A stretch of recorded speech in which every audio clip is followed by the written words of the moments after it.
Hello, I'm Rachel Patterson. I'd like to read you a part from my book, Witchcraft into the Wilds. This is about getting connected to the energies that are in your area. So this is, go on, get connected.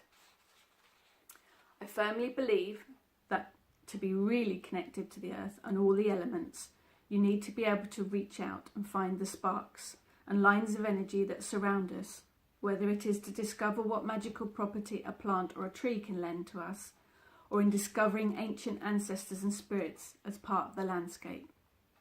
To make that connection, you will need to open up your mind's eye, that psychic, for want of a better word, pathway.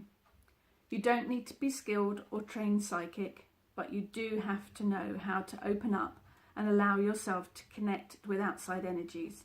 But you also need to know how to protect yourself too. Here are the basics to give you some guidelines to follow, but it may take practice before you master it all properly. Please be careful.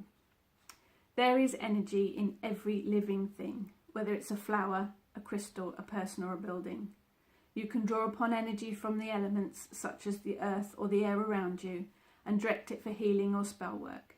And you can also channel that energy through your body. You can form and direct the energy, and one of the most well-used forms is the cone of power. This usually happens within a circle. The energy is raised by chanting and or dancing in the circle. The energy builds and forms in an upwardly pointing cone, which shapes itself into the centre of the circle and rises skywards.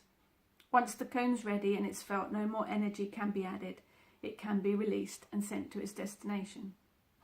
On a smaller scale, we raise and direct energy when we work a spell, for instance a candle spell. We would take the energy from the earth or the heavens, channel it through our body and out through our hands and into a candle. This will charge the candle with the energy. We add our intent and any other ingredients such as herbs and oils. Once the candle's burning, it releases the energy we filled it with. That energy then goes on its merry way to fulfill the intent that it was meant for. Or in some cases to a completely different intent because the universe likes to think it knows best. You will need to open up your mind and all your senses to see if you can detect the energy fields that are around you. Try it in a safe and familiar environment first, such as your home, especially if you have a willing human volunteer or even a pet. See if you can walk up to them from across the room with your eyes closed and feel their energy field with your outstretched hands. When you hit a slight resistance, you will have found the edge of their energy field. Then try the same exercises with trees and plants. Each one should have a completely different energy field. Once you have the hang of it, try it outside. Obviously not walking down the street with your eyes closed. Take yourself into your garden or out into a field and forest and start by standing quietly, just opening up your senses. What can you see? What can you hear? What can you smell? What can you sense? Allow your spidey senses to reach out and connect with the energy fields of the land, the trees and the plants. Once you start opening yourself up to strange and unusual energy fields, you will need to have some protection in place, particularly if you find yourself in the middle of a busy city centre.